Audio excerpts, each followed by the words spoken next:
Hello, this is Ryan Johnson, and welcome to the extended and deleted scenes section of the DVD.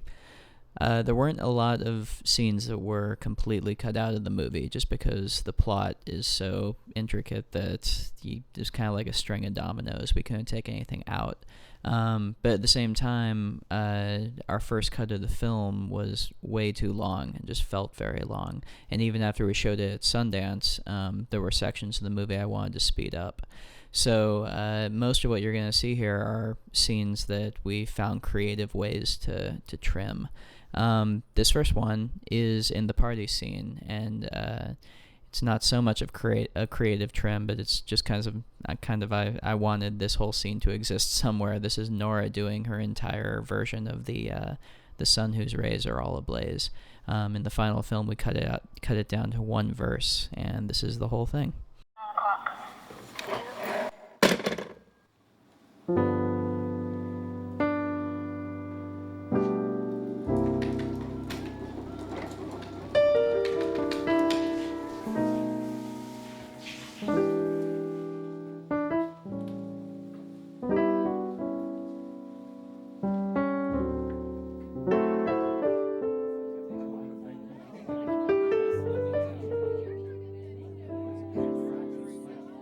The sun whose rays are all ablaze with ever-living glory does not deny his majesty. He scorns to tell a story. He don't exclaim, I blush for shame, so kindly be indulgent. But fierce and bold, in fiery gold, his glory's all effulgent. I mean to rule the earth, as he the sky. We really know our worth, the sun and I. Observe his flame, that placid dame, the moon's celestial highness. There's not a trace upon her face of diffidence or shyness. She borrows light that through the night mankind may all acclaim her. In truth to tell, she lights up well, so I for one don't blame her. Ah, pray make no mistake, we are not shy. We're very wide awake, the moon and I.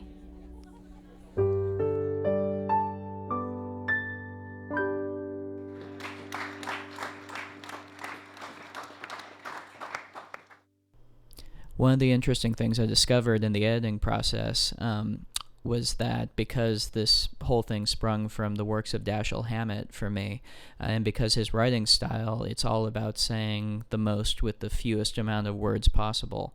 When I got these scenes cut together, there was nothing about them that, was glaringly bad or not working, and all the details seemed to be working fine, but then I'd find I would lift a line out or lift a couple lines out and just shorten it, trim the fat, and all of a sudden they would work much better. So this is an extended version of the scene between Brennan and Dode, and it's a good example of that, where a lot of the lines I cut out I actually really like, but they weren't strictly necessary, and the scene just kind of zips along better without them. Kara told me you know where M's at. Uh-huh.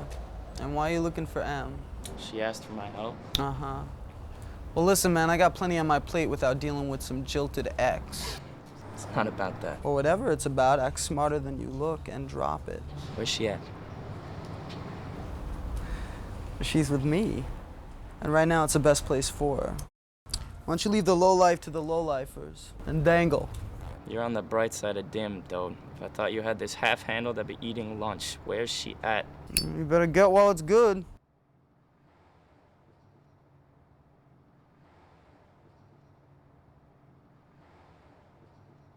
Heal it now, dig?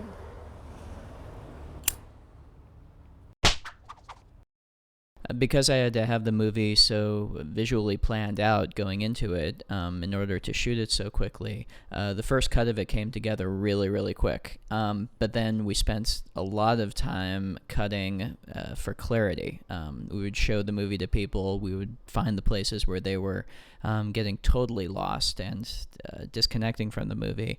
And then we would find ways of putting little signals or signposts in to try and catch them up, or removing excess information.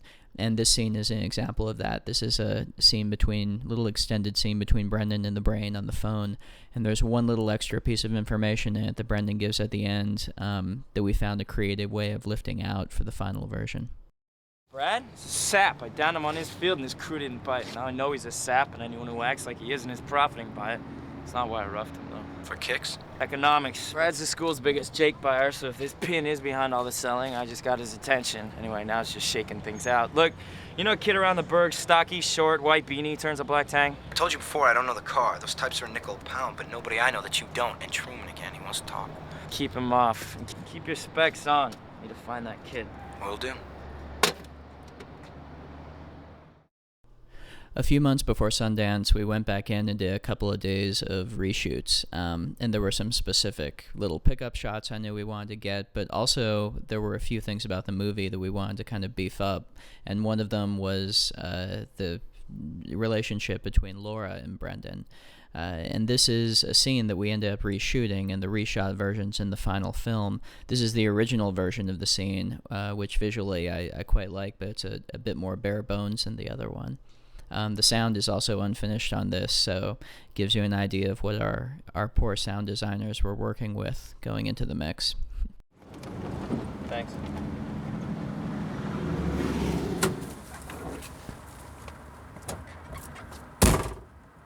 You trust me now? Oh, less now than when I didn't trust you before. And maybe if you can tell me your angle in all this, I could. Come here.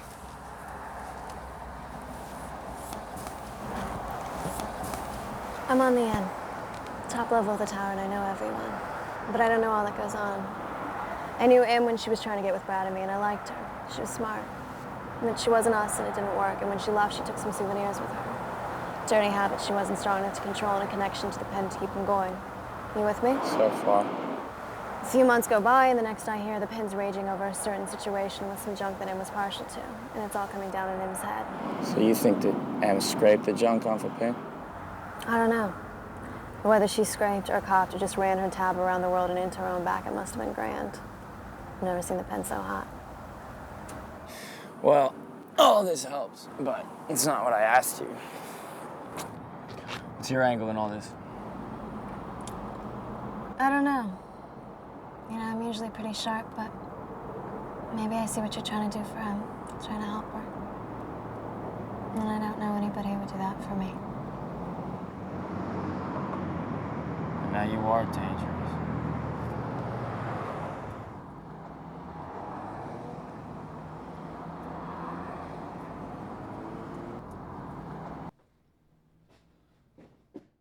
This is probably the first scene on here that can be safely filed under what were they thinking.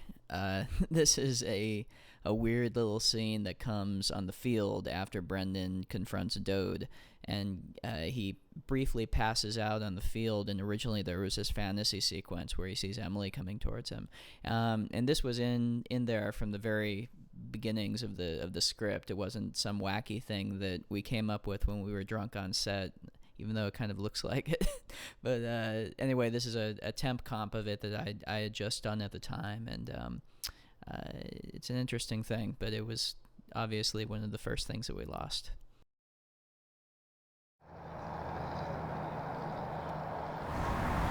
I'm gonna bury you.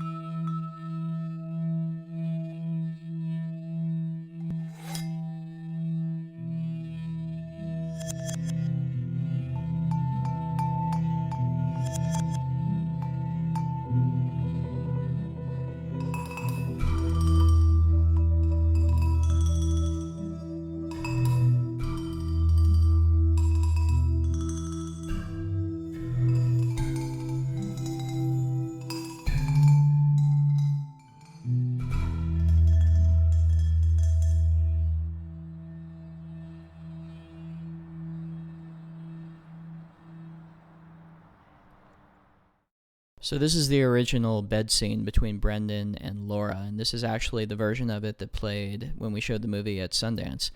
And after Sundance, I felt really strongly, I just had kind of a very strong gut feeling that that it worked much better, left more ambiguous in terms of whether or not they had sex. It felt really kind of implausible, and it felt like it was pushing it a bit too far for me to buy that these two had actually screwed. So my apologies to Mr. Skin for that, but that shot's in the trailer at least. You'll also notice there's a scene afterwards, a nice scene between Nora and Joe that I cut way down mostly just for time. This was a section of the movie that I wanted to get moving a little quicker. It's also a good example of where we had to do some creative dialogue editing to cut something down, matching some new lines to her lip movements.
Go tonight.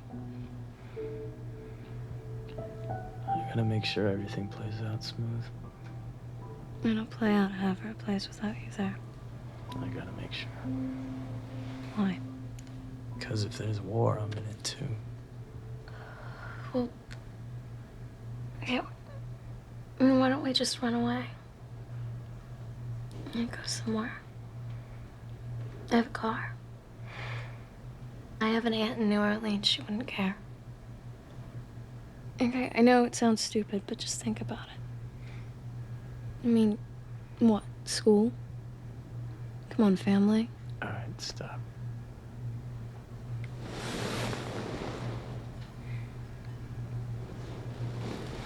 I wasn't serious. We could go just for a little while. Just until everything clears.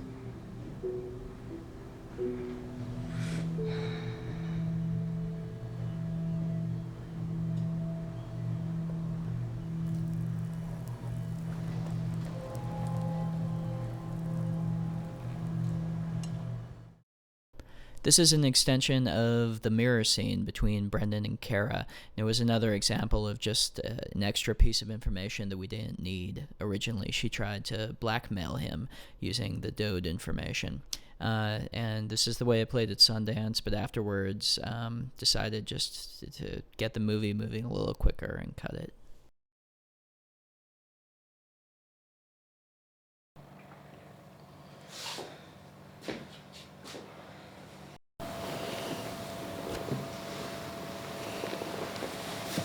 Meanie.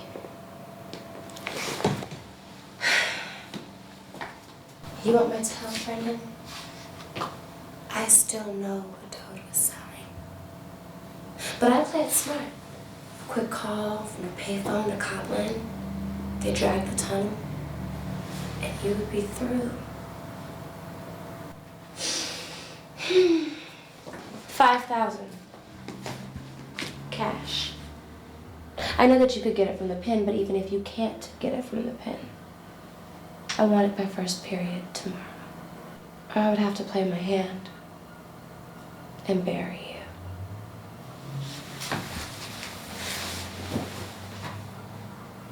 Now get out.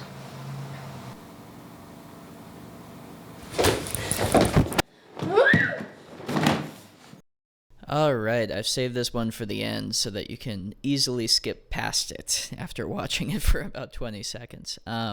It's hard for me to imagine somebody being into the movie enough to watch this entire section. But this is the original version of the field scene.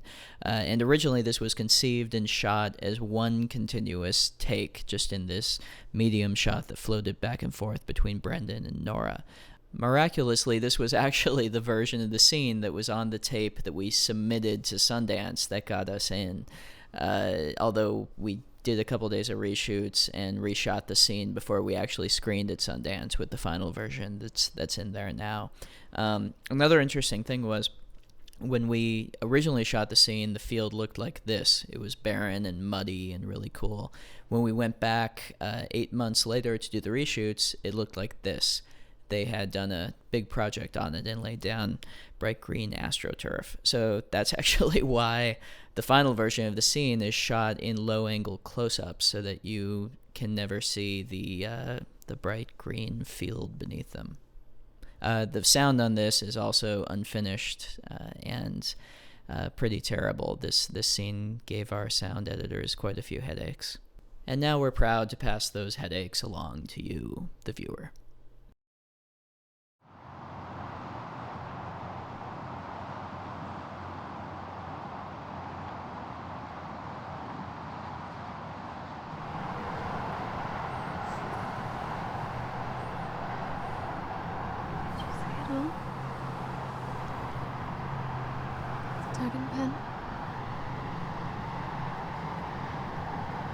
No, I took your advice and didn't go. No? What happened? The papers say 6 dead. 3 around the house. A girl in the trunk of Tug's car and the pen and Tug. Yeah? Tug tried to shoot his way out when the police got there. They tied him to Doe too, same gun. And the girl. Huh? It's a good thing you weren't there. Yeah.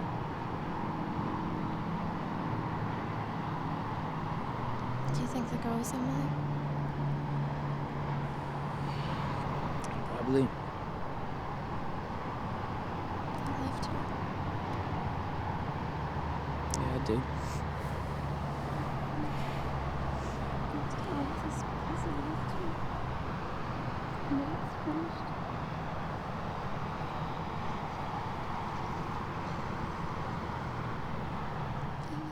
No.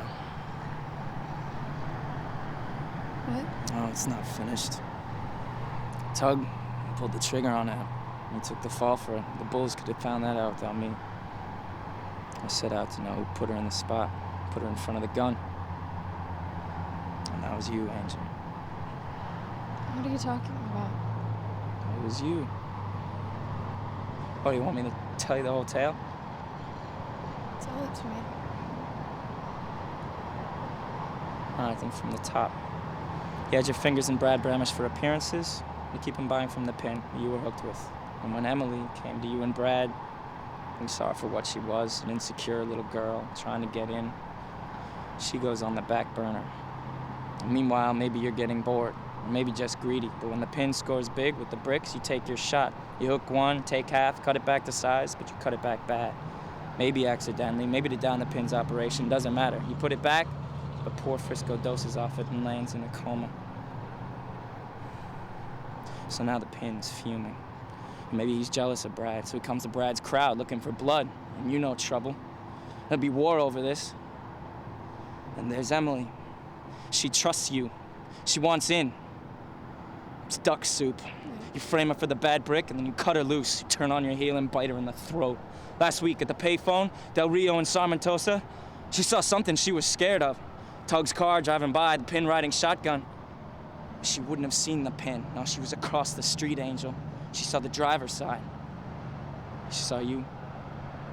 She saw you and she ran like she saw some devil. Why? And she took the hit. And Doe hit her away, but the pin tracked her down and told her to meet, that they'd make good, gave her a time and a place, and sent Tug, just to get this straight. But maybe you would talk Tug up. Or maybe he just blew a fuse. But when Em sprung it on him and she had his kid, he did what anyone could count on Tug doing. He hit her. She took the hit for you. You let her take it. That's the tale. Stop it. That's it. It's not. You're gonna tell me it's not? Look at me. Not. Look It's at not. me. I've only helped you. It's not true. I love you. I hope it isn't true. Because I want you to be on my side all along. You're not just trying to get me under your thumb, like Brad and the pin and Tug. But I think you knew that meeting was gonna blow up. I think that was your final play. But I hope I'm wrong. And I hope that everything I wrote in the note that I dropped at Gary Truman's office this morning was wrong. About your and Brad's involvement in the pin's runnings. And I hope you didn't steal the brick last night in your purse. Good. It means you didn't let me walk into a slaughterhouse. And you didn't lead the Pin and Tug and their crews to the slaughter. And when Truman reads the note and takes my cue and searches your locker, he won't find a damn thing.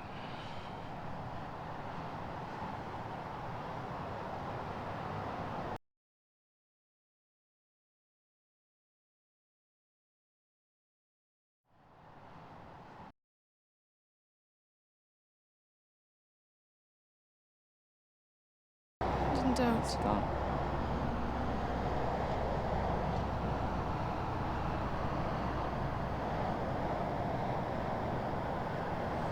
Done. And that's most of it. 9 out of 10. I told him to tell Tug it was his, told him we'd soften him up. She said she wished she could keep it, but she didn't love the father. I was gonna drive her down the next day. We'd found a doctor. Most wouldn't. She was already starting to show. 3 months. Do you know whose kid that makes it, or have you known all along?